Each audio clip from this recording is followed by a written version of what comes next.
अनुग्रह के लिए हम आशीषों का धन्यवाद करते हैं कि प्रभु ने हम सब लोगों को फिर से ये नया साल देखने का अनुग्रह दिया है। प्रभु ने हम सब लोगों पर अपना महान अनुग्रह बनाया है और हर प्रकार का आशीर्वाद दिया है और हर प्रकार की सहभागिता से उसने हम सब लोगों को सफल और उन्नत किया है। बीते वर्ष में परमेश्वर ने हम पर अनुग्रह किया और कई प्रकार के अनुभव हमारे जीवन पर घटे हैं, चाहे वो नाना प्रकार के नकारात्मक बातें रही हो हमारे जीवन में, चाहे वो नाना प्रकार की सकारात्मक बातें हमारे जीवन में रही हो।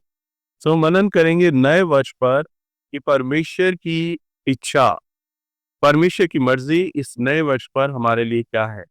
आइए हम लोग परमेश्वर के वचन में देखते हैं। निकालिएगा पुराने नियम से हबक्कुक नबी की पुस्तक, इसका 2 अध्याय और इसका 2 पद। यहाँ पर इस प्रकार से लिखा है, यहोवा ने मुझसे कहा, दर्शन की बातें लिख ले, वरन पट्टियाओं पर साफ साफ लिख कि दौड़ते हुए भी वो सहजता से पढ़ी जाए। यहाँ पर हम लोग क्या वचन में देखते हैं कि यहोवा ने मुझसे कहा, दर्शन की बातें लिख ले। अर्थात यहाँ पर प्रभु कहता है दर्शन की बातें लिख ले कि पटियाओं पर साफ साफ लिखा हो कि दौड़ता हुआ आदमी। यानी कि कई बार आप लोगों ने देखा होगा कि जब हम बसों में या कार के अंदर जब हम ट्रैवल करते हैं, यात्रा करते हैं, तो कई बार सड़कों के किनारे बड़े बड़े होर्डिंग बोर्ड लगे होते हैं और वो इतने बड़े होते हैं और उन पर जो लिखावट होती है वो इतनी साफ और सुंदर तरीके से लिखी होती है कि चाहे हम कितनी तेजी से जा रहे हो, परंतु उस बोर्ड पर हमारी कुछ क्षणों के लिए नजर पड़ती है और उस पर हम लिखी हुई इन बातों को साफ साफ पढ़ लेते हैं, इस पे क्या लिखा है। आप विचार करें, अगर वो बोर्ड बड़ा ना होकर अगर छोटा बना दिया जाए या उसकी लिखावट को ठीक से निकाला लिखा ना जाए, बल्कि बहुत ज्यादा डिजाइन अगर उस लिखावट में डाल दिया जाए, तो कोई भी आदमी उस बोर्ड को नहीं पढ़ पाएगा। जब तक उस बोर्ड को बहुत ध्यान से ना पढ़ा जाए, रुक कर ना पढ़ा जाए, तब तक उस बोर्ड को ठीक से नहीं पढ़ा जाएगा। परंतु अगर भाग रहे हैं या बहुत तेज गति में कहीं किसी गाड़ी में जा रहे हैं, तो हमें साफ साफ लिखा हुआ होना चाहिए। हबक्कुक नबी की पुस्तक में अगर हम देखें तो परमेश्वर इसी प्रकार से हबक्कुक को ये आज्ञा देते हैं, ये बोलते हैं कि दर्शन की बातों को लिख, वरन पटियाओं पर साफ साफ लिख। यानी उसको ऐसा लिखाओ, कितना साफ साफ लिखाओ कि दौड़ता हुआ आदमी बड़ी सहजता से उसे पढ़ सके। यानी इसका कहने का अर्थ ये है कि प्रभु हमें ये कहना चाहते हैं कि जो तुम्हारा दर्शन होना चाहिए वो बिल्कुल साफ साफ होना चाहिए। पहले बिंदु को हम लोग सीखते हैं कि दर्शन को हम सरल भाषा में हम लोगों को समझना है। दर्शन क्या है आखिर? और दर्शन है, अगर मैं आपको दुनियावी लैंग्वेज से समझाऊं तो दुनियावी लैंग्वेज में है दर्शन का मतलब टारगेट, अर्थात लक्ष्य। कि आपका टारगेट क्या है, आपका लक्ष्य क्या है। अगर हम टारगेट को देखते हैं, लक्ष्य को देखते हैं, तो हमें अपने टारगेट को अचीव करने के लिए परमेश्वर उसे दर्शन की बातों को बोलता है। दर्शन मुख्य रूप से 2 प्रकार का रहता है मेरे प्रियो। पहला है जो परमेश्वर हमारे लिए रखता है, यानी पहला दर्शन होता है जो प्रभु आपके लिए, हमारे लिए कुछ बातों को, कुछ विषयों को संजोता है, रखता है और उन्हें वो एक लक्ष्य के रूप में हमारे जीवन पर रखता है, एक टारगेट के रूप में रखता है। और परमेश्वर निर्धारित करते हैं कि मेरे बच्चों में चाहता हूं तुम्हारे जीवन में मेरा दर्शन ये है। और दूसरा प्रकार का दर्शन वो रहता है जो हम अपने व्यक्तिगत जीवन के लिए या परमेश्वर की सेवा से संबंधित हम बातों के लिए, उन बातों को हम दर्शन के रूप में रखते हैं। उदाहरण के लिए मेरा दर्शन हो सकता है कि प्रभु मुझे इस वर्ष 10,000 लोगों की कलीसिया से आशीषित करे। मेरे प्रियो, ये जो मेरा दर्शन है, जो मैं विचार करता हूँ, और वो मेरा दर्शन है उन बातों का रखकर कि सन 2000 में प्रभु मुझे 10,000 लोगों का आशीषित करे, तो वो मेरा दर्शन होगा। परंतु परमेश्वर का दर्शन ये है कि मैं एक अपोस्टल, एक प्रेरित के रूप में कार्य कर रहा हूँ। और परमेश्वर का दर्शन है कि मैं पूरे भारतवर्ष में और पृथ्वी के छोर तक मैं प्रभु की सेवकाई के लिए इस्तेमाल किया जाऊं और जगह जगह मैं कलीसियाओं की स्थापना करूं, क्योंकि परमेश्वर ने मुझे इसी प्रकार का बुलाहट और इसी प्रकार का अभिषेक प्रभु की ओर से मुझे प्राप्त हुआ है। सो मेरे प्रियो, अगर हम दर्शन की बातों को देखें तो दर्शन परमेश्वर है जो हमारे लिए रखता है, जैसा मैंने अभी आपको बता रहा हूँ उदाहरण में। और प्रभु के लिए हम उसकी सेवकाई के लिए अपने व्यक्तिगत जीवन के लिए भी हम दर्शनों को निर्धारित करते हैं। सो दोनों इस प्रकार से दर्शनों में पहुंचना, हमें आगे बढ़ना होता है दोनों ही प्रकार से दर्शनों के अंदर। क्योंकि एक दौड़ने वाला, एक चलने वाले के सामने एक टारगेट होता है। अगर हम देखें, दौड़ने वालों के सामने एक रिबन होता है, उनके सामने एक लक्ष्य होता है कि उस लक्ष्य को उन्होंने भेदना है, वहां तक पहुंचना है। तो चलने वाला या दौड़ने वाले का जो दृष्टि होता है ना, वो लक्ष्य की ओर होता है, दर्शन की ओर होता है। सो आज प्रभु ने हमें एक दर्शन दिया है और हम इस वर्ष अपना एक दर्शन बना सकते हैं, जबकि हम साल के बिल्कुल शुरुआत में आ चुके हैं और हम पहले सप्ताहित कर सकते हैं मेरे प्रियो। और क्योंकि वचन में लिखा है कि बिना दर्शन के लोग निरंकुश हो जाते हैं, यानी निराश हो जाते हैं, हताश हो जाते हैं अगर उनके बीच में दर्शन ना हो। यूं मान के चले कि अगर आप कहीं पर जब जाते हैं, जब अपने आप घर से निकलते हैं, तो सबसे पहले आप एक मंजिल को तय करते हैं कि आपको अमुक अमुक स्थान पर जाना है। जब आप घर से निकलते हैं इतवार की सुबह, तो आपको मालूम है कि मैंने चर्च जाना है। तो आपको अपना गंतव्य स्थान यानी लक्ष्य आपको मालूम है कि मैंने चर्च जाना है। उस चर्च तक पहुंचने के लिए आप पैदल चलते हैं, साइकिल पर जाते हैं, बाइक पे जाते हैं, रिक्शा इस्तेमाल करते हैं या किसी भी गाड़ी का आप इस्तेमाल करके आप अपने गंतव्य स्थान यानी लक्ष्य यानी अपने चर्च तक आप पहुंचते हैं। सो अगर आपको घर से सुबह निकलते वक्त आपको यही ना मालूम हो कि मुझे पहुंचना कहाँ है और आप घर से निकल गए, आप तो कभी दाएं जाते हैं तो कभी बाएं जाते हैं और कभी जहां से चले थे फिर आप वापस लौट कर आ जाते हैं, तो मानो कोई आपको बेवकूफ ही बताएगा कि तुम इतने घंटों से दाएं बाएं और आगे पीछे चल रहे हो, पर तुम्हें जाना कहाँ है, तुम्हें मालूम नहीं अपनी मंजिल। सो मेरे प्रियो, आपको सन 2022 में इसी प्रकार से आपको बेवकूफी मूर्खता की बातें नहीं करनी, वरन आपको अपना लक्ष्य निर्धारित करना है। सन 2022 के हम बिल्कुल प्रमुख, अभी हम बिल्कुल शुरुआती दौर में हैं। हम इसमें कुछ भी लिख सकते हैं। अगर हम देखें यशायाह की किताब और इसका 43 अध्याय और इसके 18वें पद में, यहाँ पर बहुत ही सुंदर बात लिखी है मेरे प्रियो। यहाँ पर लिखिए, अब बीती हुई घटनाओं को स्मरण मत करो। देखिए कितनी सुंदर बात लिखी है। प्रभु ने यशायाह को कहा, अब बीती हुई घटनाओं को स्मरण मत करो, ना प्राचीन काल की बातों पर मन लगाओ। हालेलुया। बीती बातों की घटनाओं का स्मरण मत मत करो। हम मेरे प्रियो, एक इंसानी फितरत है, एक ह्यूमन नेचर है। हम बीती किन बातों का, घटनाओं का हम स्मरण करते हैं मेरे प्रियो? ज्यादातर हम नकारात्मक बातें, जो कड़वे अनुभव हमारे संग जुड़ी होती है ना, हम उन बातों को ही सबसे ज्यादा याद करते हैं। सकारात्मक बातें जो हमारे जीवन में अच्छा घटा है या जो प्रभु ने हमारे जीवन में किया है, हम उन बातों को तो मानो याद करना तो बहुत ही बात दूर है, हम उन बातों को तो भूल ही जाते हैं। परंतु हम किन बातों को ज्यादा याद रखते हैं? ये ह्यूमन नेचर है सभी का कि हम कड़वे अनुभवों को याद करते हैं। सो मेरे प्रियो, हम लोग क्या सीख रहे हैं कि आपको दर्शन की ओर आगे बढ़ना है और आगे बढ़ने वाला व्यक्ति हमेशा आगे बढ़ता है मेरे प्रियो, और वह बीती घटनाओं को याद नहीं रखता।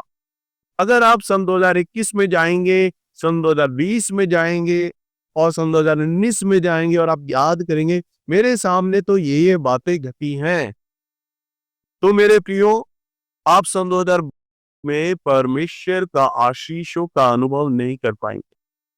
क्योंकि ये बिल्कुल उसी तरह से है जैसे सामने चलता हुआ व्यक्ति अगर आगे जाता है और अगर वो पीछे मुड़कर देखे मेरे प्रियो, ये बिल्कुल उसी तरह से है। और अगर वह पीछे की ओर चलने लगे तो अवश्य ही गिरेगा। आप एक बार अभ्यास करके देखें, प्रैक्टिस करके देखें। आप जब आगे चलते हैं ना, तो बड़ी सहजता से चल लेते हैं। आप दौड़ सकते हैं आगे की तरफ, क्योंकि प्रभु ने आपके जो शरीर का निर्माण किया है ना मेरे प्रियो, आपकी मांसपेशियों, आपकी हड्डियों को जो बनाया है ना, वो आगे के लिए बनाया, पीछे के लिए नहीं। कितनी सुंदर बात है, पवित्र आत्मा में सिखा रहे हैं।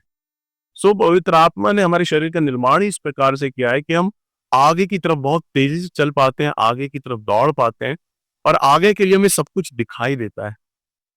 देखिए, प्रभु ने हमारी आंखों को पीछे नहीं लगाया। हमारी मांसपेशियों को, हमारी हड्डियों का निर्माण परमेश्वर ने पीछे चलने के लिए नहीं बनाया है मेरे प्रियो। देखिए, पवित्र आत्मा कितना अच्छा हमें सिखा रहे हैं। अगर हम पीछे चलने का प्रयास करें या पीछे दौड़ने का प्रयास करें तो हम जरूर गिरेंगे, क्योंकि हम अपने शरीर को बैलेंस नहीं कर पाएंगे, हमारे पैर हमारा साथ नहीं देंगे, और सबसे बड़ी बात, हम पीछे मुड़कर देख भी नहीं पाएंगे, क्योंकि हमें पीछे देखने के लिए हमें अपने सर को घुमाना पड़ेगा यूं करके। हमारी आंखें पीछे नहीं है, हमारी आंखें तो परमेश्वर ने आगे की ओर लगाई। हम अगर पीछे चलेंगे तो हम पीछे गिर जाएंगे मेरे प्रियो। प्रभु का वचन क्या कहता है? बीती बातों पे ध्यान मत लगाओ। जो बीत गया है, जो चला गया है, हमें पीछे मुड़ना नहीं है। अगर आप पीछे मुड़े, आप सन 2021 में गए, आप सन 2020 में पीछे गए, मेरे प्रियो, आप गिर जाएंगे, और आपको गिरना नहीं। एक विश्वासी का लक्ष्य, दर्शन आगे की ओर होता है, पीछे की ओर नहीं होता। पौलुस ने एक बहुत ही सुंदर बात को लिखा है मेरे प्रियो। अगर हम प्रभु के वचन में देखें, फिलिपियों की पुस्तक और उसका 3रा अध्याय और इसका 13वां पद। हे मेरे भाइयों, मेरी भावनाओं यह नहीं कि मैं पकड़ा जा चुका हूं, परंतु केवल यह एक काम करता हूं। देखिए, सुंदर बात है, कितना सुंदर बोलते हैं वो। पौलुस ने कहा कि देखिए, एक काम जो मैं करता हूं, कि जो बातें पीछे रह गई हैं, हालेलुया। पौलुस कहते हैं, जो बातें पीछे रह गई हैं, उनको भूलकर आगे की बातों की ओर बढ़ता हुआ निशाने की ओर दौड़ा चला जाता हूं। हालेलुया। क्या कहते हैं पौलुस? कि बीती बातें जो रह गई हैं, सन 2021 में बीती बातें जो रह गई, जो कड़वे अनुभव रह गए, जो बातें रह गई सन 2020 के अंदर मैं जो नहीं कर पाया, सन 2019 में जो नहीं कर पाया, सन 2021 में जो मैं नहीं कर पाया, जो बीती बातें रह गई। मेरे प्रियो, आज हम लोग कई बार ये सोचते होंगे कि हमारे साथ ये बातें हो गई हैं, पुरानी बातें बीती, हम उन बातों को अचीव नहीं कर पाए, उन लक्ष्य को अनुभव नहीं कर पाए, प्रभु ने हमें वो आशीषें नहीं दे पाए।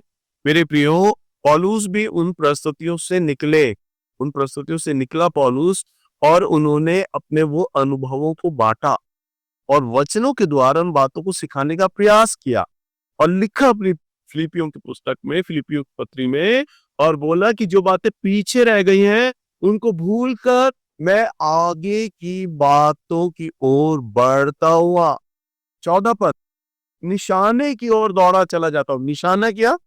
यानी दर्शन, लक्ष्य। मैं अपने निशाने की ओर दौड़ा चला जाता हूं, ताकि वो इनाम पाऊं। कौन सा इनाम?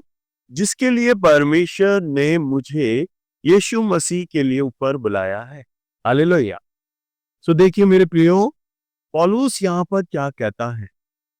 बहुत ही सुंदर बात है कि बीती बातों को भूलकर मैं आगे की ओर बढ़ता जाता हूं। अर्थात पुराने वर्ष में आपके जीवन पे मेरे प्रियो कई प्रकार के कड़वे अनुभव हुए होंगे, और आपको अपने जीवन में ऐसा लगा होगा कि परमेश्वर ने कई जगह, कई बातों में आपकी प्रार्थनाओं को अनसुना कर दिया, नहीं सुना।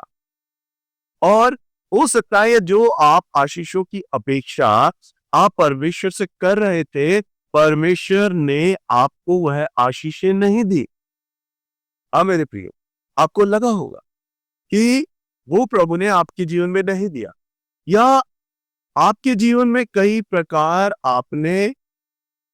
प्रकार के सतावों को देखा होगा, कई प्रकार की हानियां, यानी कई प्रकार के आपने नुकसान आपने अपने इस बीते वर्ष में आपने देखे होंगे।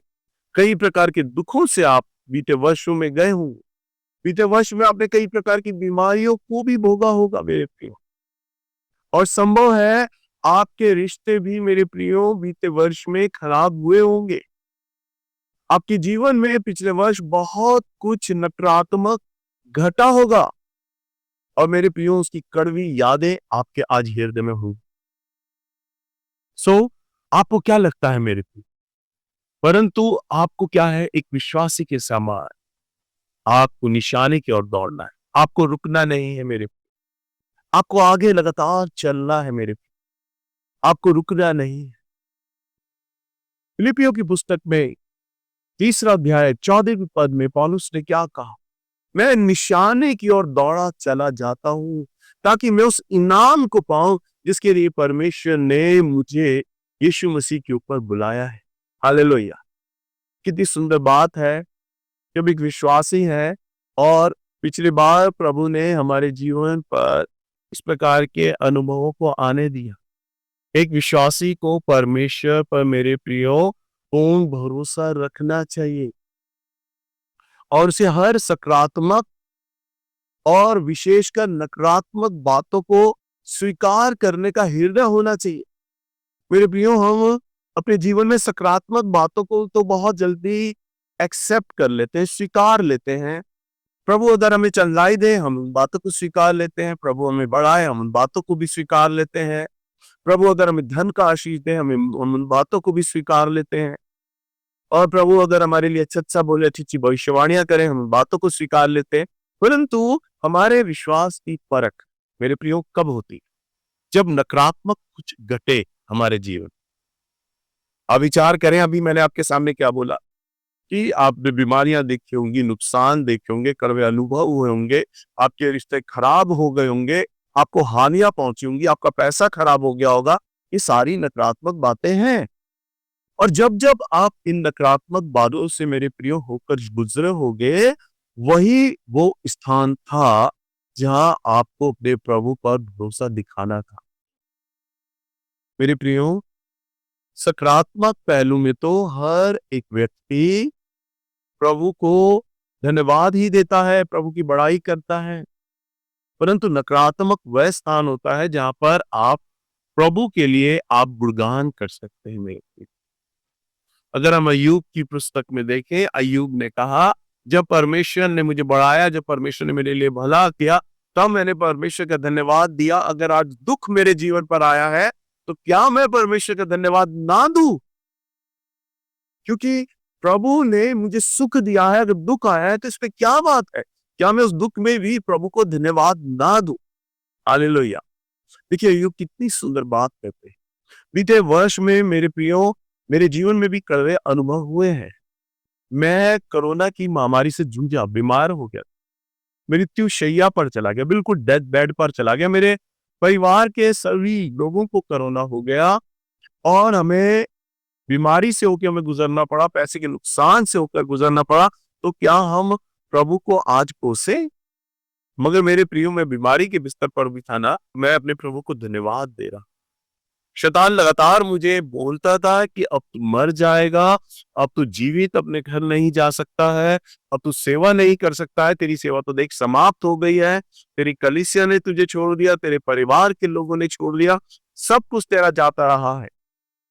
मगर मेरे प्रियो, मैं उस कोरोना की महामारी, उस वेदना में, उस कमजोरी में भी मैं अपने प्रभु को धन्यवाद देता रहा। और मैं धन्यवाद देता हूँ परमेश्वर का कि प्रभु ने मुझे उस महामारी पर जयवंत बनाया, मेरे परिवार को जयवंत बनाया। और मैं धन्यवाद देता हूँ, प्रभु ने कई प्रकार की आशीषें मेरे जीवन पर दिया है पिछले वर्ष। मैं क्यों उन कड़वी यादों को ही पकड़े रहूं? प्रभु ने मेरे जीवन पे भलाई भी तो की है ना। प्रभु ने मुझे मेरे मकान को दिया है, खूबसूरत मकान बनाकर प्रभु ने मुझे पिछले वर्ष मेरे प्रियो मुझे दिया है। मेरी कलीसिया में कई नए क्षेत्रों को खोला है, नए परिवारों को प्रभु ने दिया है। कई प्रकार की आशीषें परमेश्वर ने मेरे परिवार पर बिखेरी हैं और अब सन 2000 प्रभु मेरे लिए अब कुछ नया करने जा रहा है। हालेलुया! सो क्यों हम बीती बातों को पकड़े रहें? क्यों उस कड़वे अनुभवों को पकड़े रहें? अगर हमारे जीवन में कुछ कड़वा हो रहा है, कुछ नकारात्मक हो रहा है, तो अवश्य है कि परमेश्वर की कोई इच्छा रही होगी। अगर हम देखें पुराने नियम में आमोस नबी की पुस्तक, इसका 3रा अध्याय और इसका 7वां पद। मेरे प्रियो, यहाँ पर लिखा है, इसी प्रकार से प्रभु यहोवा अपने दास, अपने भविष्यवक्ताओं पर हम न मर यानी अपनी इच्छा बिना प्रकट किए कुछ भी ना करेगा। इसका क्या अर्थ है? प्रभु अगर हमारे जीवन पर कुछ करने जा रहे हैं, तो इसका मतलब है प्रभु हमारे को पहले चिताएंगे, बता देंगे।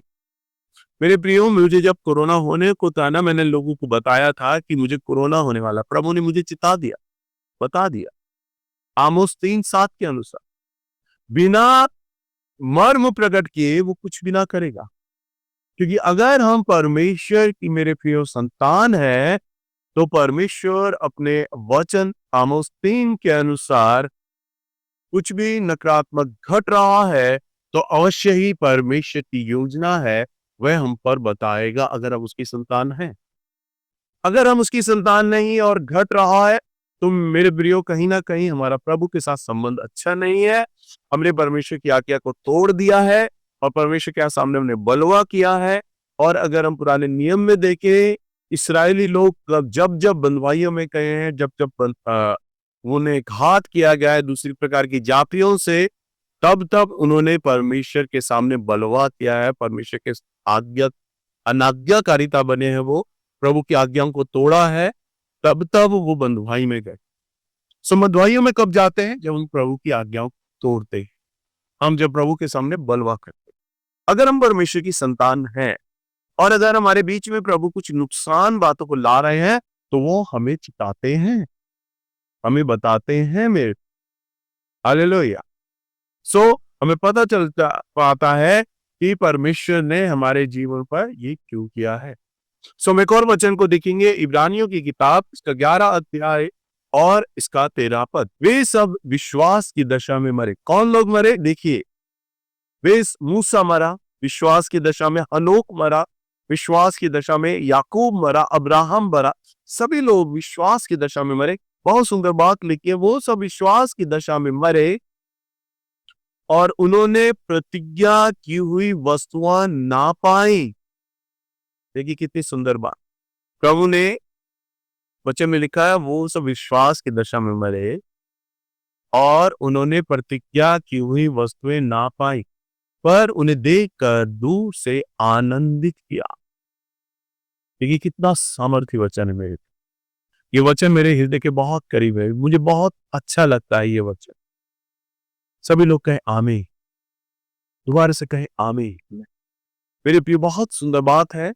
लिखा है, वे सब विश्वास की दशा में मरे और उन्होंने प्रतिज्ञा की हुई वस्तुएं ना पाई, परंतु दूर से देखकर आनंदित हुए और मान लिया कि हम पृथ्वी पर परदेसी और बाहरी हैं। हालेलुया। कौन सी बातें? हम दोबारा इन वचन पे मनन करेंगे। कौन सी बातें मेरे प्रियो? अगर हम देखें, प्रभु ने मूसा को बोला था कि मैं तेरे द्वारा इस्राएलियों को छुड़ाऊंगा और तुम सब लोगों को कनान में ले जाऊंगा। मेरे प्रियो, हुआ क्या? सारे इस्राएली नहीं जा पाए, परंतु परमेश्वर ने 2 इस्राएलियों को भेजा वहां पर और 2 लोग वहां पर गए और मूसा ने तो केवल दूर से देखा कनान को। प्रभु ने उसे कहा, तू कनान नहीं जा पाएगा, परंतु दूर यहां बैठकर पहाड़ी पर से ही कनान को देख ले।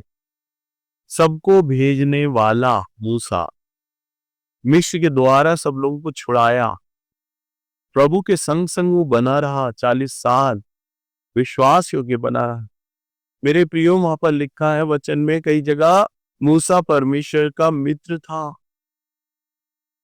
निर्गमन 33:11 में लिखा, वो भाई था मूसा का, परमेश्वर का भाई था। आमने सामने बात क्या करते। ऐसा जीवन होने के बाद भी वो कनान को ना देख पाया, दूर से ही उसने देखा। क्या लिखा है? वे सब विश्वास की दशा में मरे और उन्होंने प्रतिज्ञा की हुई वस्तुएं ना पाई, कनान के स्वाद को ना चख पाया। कनान में बस नहीं पाया मूसा, परंतु दूर से ही उसने देखा और दूर से ही देखकर आनंदित हुआ और मान लिया हम पृथ्वी पर परदेसी और बाहरी। अब्राहम के जीवन पर क्या हुआ मेरे प्रियो? अब्राहम को भी तो परमेश्वर ने तारे दिखाए थे और कहा था, देख तेरी संतान ऐसी होगी जिसे कोई गिन ना सकेगा। प्रभु ने तो रेत की कणों के समान भी कहा था, ले इन्हें गिन, और गिन नहीं पाया। अब्राहम उन्हें गिन नहीं पाया। प्रभु ने कहा तेरी संतान ऐसी ही होगी। परंतु हम देखते हैं प्रभु अब्राहम रात तारों के रेत के समान और तारों के समान और रेत के समान अपनी संतानों को ना देख पाया, परंतु दूर से देखकर आनंदित हुआ और मान लिया मेरे प्रियो, हम पृथ्वी पर परदेसी और बाहरी हैं। मेरे प्रियो, ये सकारात्मक बात है। परमेश्वर का एक दास, परमेश्वर का एक चुना हुआ व्यक्ति। मेरे प्रियो, आज एक गहरा रेवलेशन पवित्र आत्मा में दे रहे हैं, ले लीजिए, आप सीखिए। कोई भी विश्वासी, चाहे आप भी विश्वासी है, प्रभु आपको सबसे ज्यादा मालूम है आपके जीवन से कब प्रसन्न होता है। जब आपको आशीष नहीं मिलता मेरे प्रियो, प्रभु आपके जीवन से वहां प्रसन्न नहीं होता। प्रभु आपके जीवन से वहां पर प्रसन्न होता है जब आप प्रतिज्ञा की हुई बातों पर आप विश्वास लाते। आशीषें नहीं मिलती, ध्यान से सुने, परंतु वचन या पवित्र आत्मा का शब्द या पवित्र आत्मा के बोले गए शब्द या परमेश्वर के वचन से आपको जो प्रभु बोलता है, जो वचन के द्वारा प्रतिज्ञा देता है, मेरे प्रियो, वही आपके लिए सबसे मूल्यवान वस्तु है।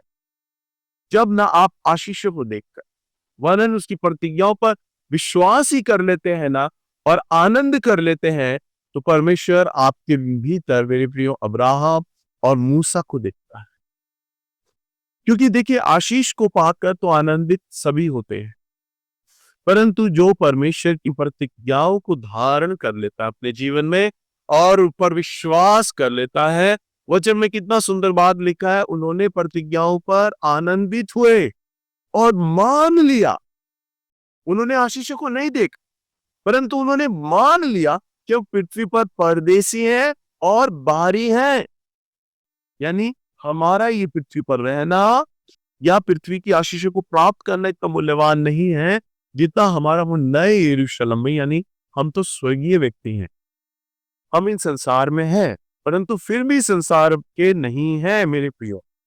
सो हम क्या करें कि हम, प्रभु चाहता है कि आप आपके बच्चों को परमेश्वर इस प्रकार से अनुग्रह देता है, आपको बढ़ाता है कई गुना। सो आपको वचन क्या कहता है कि आप स्वदेशी हैं, वे प्रकट करते हैं। और 15वें पद में क्या लिखा है, और जिस देश से वे निकाले आए थे यदि उसकी सुधि करते तो उन्हें लौट जाने का अवसर था। यानी ध्यान से सुने क्या लिखा है 15वें पद में, किस देश से निकाले गए थे वो इस्राएली लोग? मिस्र से निकाले गए। सो जिस देश से वे निकाले आए थे यदि उसकी सुधि करते, यानी इस्राएली किसकी सुधि करते? मिस्र की। अभी हम क्या सीख रहे हैं? बीती बातों को याद ना करें, पीछे मुड़कर ना जाए। इस्राएली अगर बीती बातों को याद करते, मिस्र को याद करते, तो यदि उसकी सुधि करते तो उन्हें लौट जाने का अवसर था। यानी प्रभु ने इस्राएलियों को कहां से लाया था? मिस्र से निकालकर कनान ले जा रहा। मिस्र गुलामी है और कनान प्रतिज्ञा का देश है, हर प्रकार की उन्नति है। आज प्रभु हमें मिस्र में से निकालकर प्रतिज्ञा की हुई बातों में लेकर जा रहा है। हमें पीछे में नहीं जाना, हमें सन 2020 में 19 में नहीं जाना, मिस्र है वो हमारे, हमें तो कनान में जाना है। सन 2022 हमारे लिए कनान का वो मार्ग है। हमें तो आगे बढ़ना है। मेरे प्रिय, मैं आप इस वचन के अनुसार आप लोगों के लिए प्रार्थना करने जा रहा हूं, ताकि आज इस वचन के अनुसार ये वचन आपके लिए प्रतिज्ञा की हुई बातों के लिए आपको सन 2000 में कनान लेकर जाने वाला एक मार्ग बन जाए। सो मैं आप लोगों के लिए, सब लोगों के लिए प्रार्थना करने जा रहा हूं। प्रभु जी, होने दे मेरे परमेश्वर, आप तो महान है, आप सामर्थी है, आप जीवित परमेश्वर है। और प्रभु, आपने हमारे सामने कोरा रखा है। प्रभु, हम भी मूसा के समान खड़े हैं। हम भी कहते हैं, प्रभु अपनी गति हमें समझा। जब तक तू हमारे संग नहीं होगा, हम आगे नहीं चलेंगे। जब तक हम आगे नहीं बढ़ पाएंगे, तू हमें लिए जा, हमें आगे लिए जा, हमारा मार्गदर्शक कर। हमारी रोशनी तो परमेश्वर तू है, हमारा प्रकाश तो तू है। जिस प्रकार आप इसराइलियों के साथ चला करते थे, रात को अग्नि के खंभे में, हाँ प्रभु, और दिन के समय धूल के बादल में, वैसे ही प्रभु आप हमारे संग भी चलिएगा। इस वर्ष हम आपकी उपस्थिति को देखना चाहते हैं। हम भी आपकी उपस्थिति में होना चाहते हैं, और सन 2022 में हम आगे आगे आगे बढ़ना चाहते हैं। सो इस वचन के द्वारा प्रतिज्ञाओं की ये बातें तेरे तमाम विश्वासी लोगों पर पूरी होने पा रहा है। जो भी आज इस जूम ऑनलाइन मीटिंग में जितने लोग जुड़े हैं, और जितने लोग यूट्यूब में जुड़े हैं, उन सब पर आशीषित होकर, आशीषित हो। और ये वचन की बातें, प्रभु जो आप सिंहासन पर बैठे हैं, आप कहते हैं, देख मैं फिर से तेरे लिए नया कर देता हूं। इन सब लोगों के लिए एक नया वर्ष हो जाए, तमाम पुरानी बातें धूमिल हो जाए, और नई बातें नई हो जाए। सो मैं इन सब बच्चों को प्रभु आशीषित करता हूं। मसीह यीशु के सामर्थ्य और पवित्र नाम से मैं इन बातों को मांग लेता हूं। आमीन, आमीन और फिर आमीन। आप सब लोगों को जय मसीह, जय मसीह।